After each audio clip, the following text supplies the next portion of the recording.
আসসালামু আলাইকুম রহমতুল্লাহি ওয়া বারাকাতুহু। সম্মানিত কোরআন শিক্ষার্থী, আজকে আমরা চলে এসেছি তাজবিদুল কোরআন অর্থাৎ সঠিকভাবে শুদ্ধভাবে কোরআন পড়ার যে ক্লাসগুলি করছি তার আজকে পঞ্চম ক্লাস।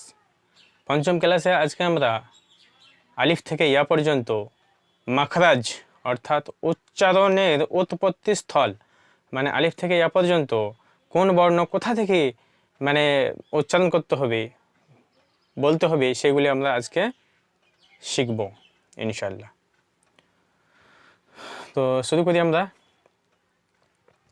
আউযু বিল্লাহি মিনাশ শাইতানির রাজিম।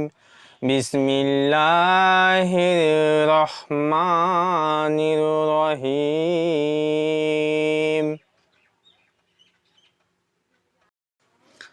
প্রথম বর্ণ আলিফ। এই বর্ণটা আমরা উচ্চারণ করা শিখব। আলিফ, এই যে আলিফ, আলিফটা কোথা থেকে উচ্চারণ করতে হচ্ছে? মুখের খালি অংশ হতে উচ্চারিত হয়। আলিফ এরকম, মানে যখন আমরা বলবো আলিফ কেমন হচ্ছে, মানে নিচিকার ঠোঁটটা উপরের যে দাঁত আছে না, ওই দাঁতে ঠেকবে, এরকম আলিফ কেমন। তারপরে বা, দুই ঠোঁটের ভিজে অংশ হতে উচ্চারিত হয়। তো বা দুই ঠোঁটের ভিজে অংশ হতে উচ্চারিত হয়। দুই ঠোঁট, এই যে ঠোঁট, এই দুই ঠোঁটের যে ভিজে অংশ, বা, আলিফ বা। এরপরে আমরা তা শিখব। তা, তা জিভের আগা এবং সামনের উপরে দুই দাঁতের গোড়ার সাথে লাগিয়ে উচ্চারিত হয়।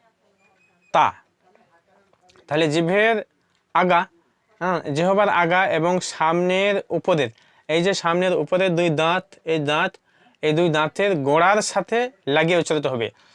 তা কেমন? আলিফ কোনো টান হবে না, বা এক আলিফ টান হবে, তা এক আলিফ টান হবে, ঠিক আছে। এরপরে আমরা সা, এই সা বর্ণটা, এই সা বর্ণটা আমরা উচ্চারণ করা শিখব। জিভের আগা এবং সামনের উপরের দুই দাঁতের আগার সাথে লাগিয়ে উচ্চারিত হয়।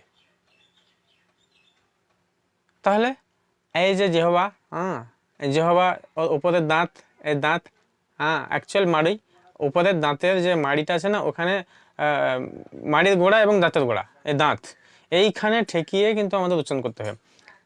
সা, আলিফ, বা, তা, সা, সা, ছা নয়, সা নয়, কেমন?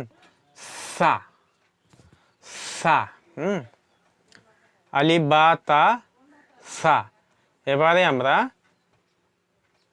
জিম, জিমকে নিয়ে আলোকপাত করব।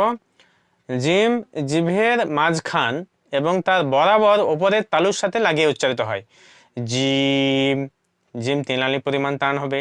প্রথম ক্লাস, দ্বিতীয় ক্লাস, এই সমস্ত ক্লাসগুলিতে আমি শিখিয়েছি। তো জিম জিভের মাঝখান, জিহ্বার মাঝখান এবং তার বরাবর তালুর সাথে, তার সোজাই তালুর সাথে লাগিয়ে উচ্চারিত হয়। জিম 3 আলি পরিমাণ টানতে হবে এটা। আলিফ বলতে এই যে আমরা আঙুলটা আছে না, 1 2 3, তো 3 বার যাওয়া আসা যেটা করবে সময়, সেই সময় যতটুকু লাগবে সেটুকু টানতে হবে। জিম। তারপরে হা, হা হালাকের বা কণ্ঠনালীর মাঝখান হতে উচ্চারিত হয়। তো জিম হা। তো এর আগে আমি একটু যাই আগের দিকে, যেমন ধরেন তা, এখানে তা, দাল এবং ত একই উচ্চারণ, ঠিক আছে। তো তারপরে দাল আর ত, এই জিনিস, এই বর্ণগুলো একইভাবে উচ্চারণ করতে হয়। তো তা, দাল এবং ত মানে একই জায়গা থেকে বের হবে, জিভের আগা এবং সামনের উপরে দুই দাঁতের গোড়ার সাথে লাগিয়ে উচ্চারণ হবে। তা, দাল, ত, ঠিক আছে। সা, সা যেটা বললাম সা, সা, সা সেম। জাল, জ একই। জিম, জিম আলোকপাত করলাম, জিম। হ্যাঁ, তো জিম এবং শিন, ইয়া ওই জিভের মাঝখানে এবং তার বরাবর উপরের তালুর সাথে লাগিয়ে উচ্চারিত হয়। জিমের পরে হা, হা এবং আইন হালাকের বা কণ্ঠলালির মাঝখান হতে উচ্চারিত হয়। আমি আগেই বলেছিলাম হামজা হা, আইন হা, গইন খ এগুলো হচ্ছে হরফে হালাকি, হরফে হালকির মধ্যে পড়ে। তো হরফে হালাকি হা হালাকার বা কণ্ঠনালীর মাঝখান, এই যে কণ্ঠলানি না, এখানে মাঝখান থেকে উচ্চারিত হবে এটা। হ্যাঁ, হা আইন, ঠিক আছে। তাহলে এটা মাঝখান থেকে উচ্চারণ হচ্ছে। তারপরে খ গইন, ওই একই কণ্ঠনালী। তো এটা কণ্ঠনালীর শেষ ভাগ থেকে আসবে। খ মানে একটু বাহির দিয়ে আর কি, শেষ দিক দিয়ে। খ এবং গ, তো খ আর গইন, তো খ একালিপ টান হবে গইন, ঠিক আছে। তারপরে র, র জীবের আগার উল্টো পিঠ এবং তার বরাবর ওপরের তালুর সাথে লাগিয়ে উচ্চারিত হয় র, ঠিক আছে। তো জিভের আগা এবং সামনের উপরের নিচের, হ্যাঁ, দুই দাঁতের আগার সাথে লাগিয়ে উচ্চারণ র, র, র, ঠিক আছে।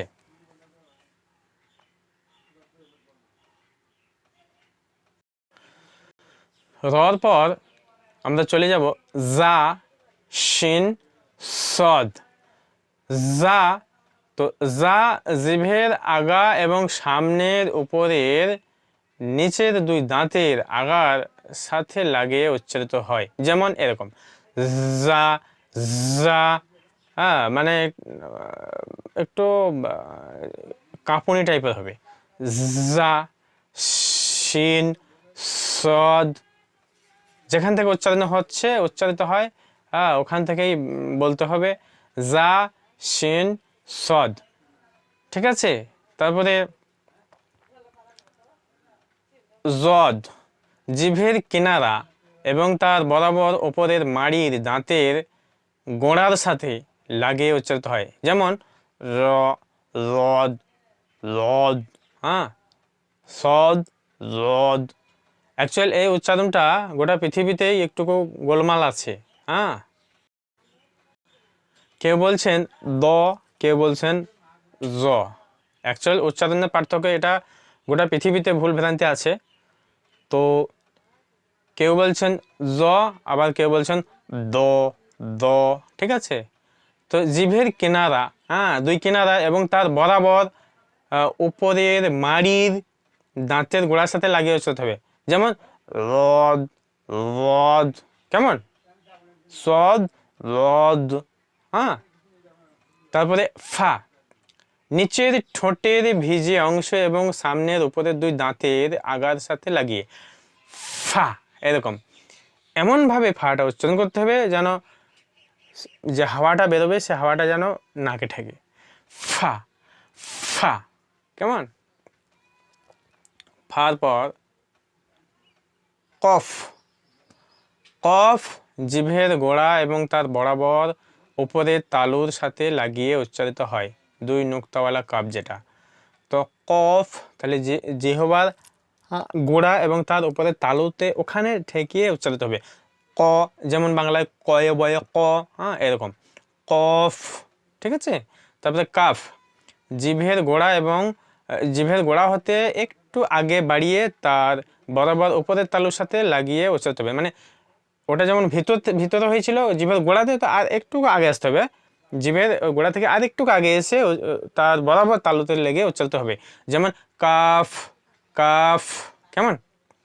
তারপরে লাম, লাম তিন আলিফ টান হবে, জিভের আগার কিনারা এবং সামনের উপরের দুই পাশের দাঁতের গোড়ার সাথে লাগিয়ে উচ্চারিত হয়।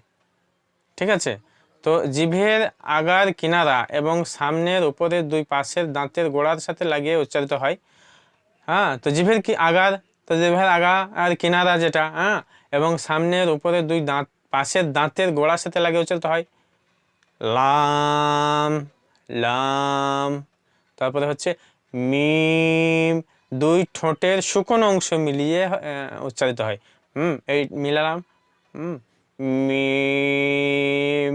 ঠিক আছে, মিম কয়ালি পরিমাণ টান হয়। এর প্রথম যে সমস্ত ক্লাসগুলো হয়েছে আগেকার ক্লাসগুলোতে শিখিয়েছি। হ্যাঁ, তো মিম 3 আলি পরিমাণ টান হয়। মিমের পর নুনে যাব। নুন জিভের আগা এবং তার বরাবর উপরের তালুর সাথে লাগিয়ে উচ্চারিত হয় নুন। কেমন, আমাদের গ্রামগঞ্জে নুনকে নু বলে।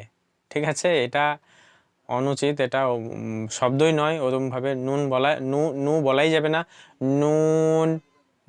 ঠিক আছে, আমাদের এদিকে গুদা বাংলায় লবণের পরিবর্তে নুন বলা হয়। ঠিক আছে, এই নুনটাকে একটু দীর্ঘায়িত করে বলতে হবে, নুন। ঠিক আছে, নুনের পরে হচ্ছে ওয়াও, দুই ঠোঁট না মিলিয়ে মাঝখান হতে উচ্চারিত হয় ওয়াও, ওয়াও। হ্যাঁ, মানে এই ওয়াও, ওয়াও, হ্যাঁ, ওয়াও, ওয়াও।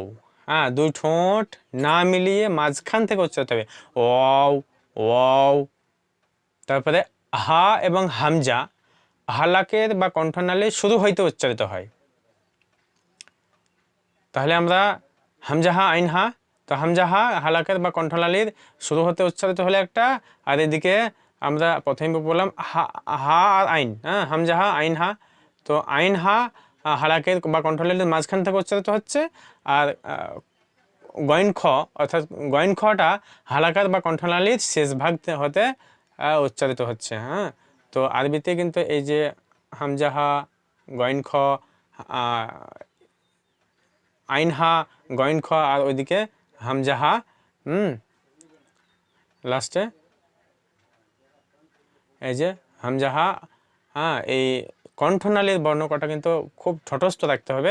আপনারা কিন্তু ভালোভাবে কণ্ঠনালীর বর্ণগুলো মুখস্থ করবেন। আর গত ক্লাসে আমি বলেছিলাম যে আরবিতে কয়টা বর্ণ আছে যে বর্ণগুলি যুক্তাক্ষরের সময় তার পরবর্তী বর্ণের সঙ্গে যুক্ত হয় না। হ্যাঁ, যেমন হামজা অর্থাৎ আলিফ, আলিফটা, আলিফের পরে আর কোনো বর্ণ যুক্ত হবে না। তারপরে ওয়াও, হ্যাঁ, তারপরে দাল জাল রজা, এই মোট 6টা বর্ণ আছে যা পরবর্তী বর্ণের সঙ্গে যুক্ত হবে না, যুক্তাক্ষরের সঙ্গে। অর্থাৎ চতুর্থ ক্লাসে আমি যুক্তাক্ষরের দিনে পুরোটাই শিখে দিয়েছি। ঠিক আছে, এবারে কিছু জিনিস এখানে আছে, নিচে একটু দেখে নিই আমরা।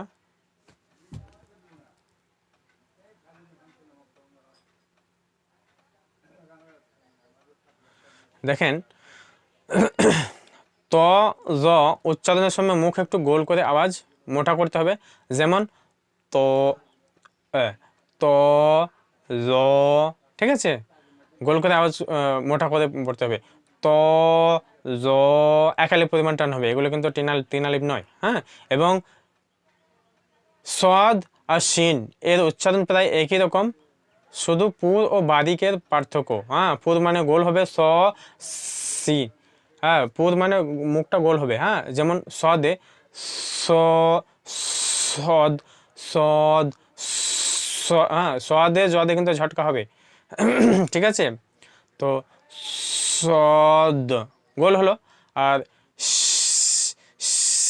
শিন, শিন, হ্যাঁ, এটা কিন্তু গোল হচ্ছে না মুখ। ঠিক আছে, এটা বারিক। ঠিক আছে, তো শুধু পুর ও বারিকের পার্থক্য, সদ পুর এবং সিন বারিক হবে, এটাই পার্থক্য। তাহলে আমরা আজকে আলিফ থেকে এ পর্যন্ত মাখরাজ সহ উচ্চারণ স্থল আমরা জেনে নিলাম। হ্যাঁ, এগুলো আমরা বারবার পড়তে থাকবো আর বলতে থাকবো এবং উচ্চারণ করতে থাকবো।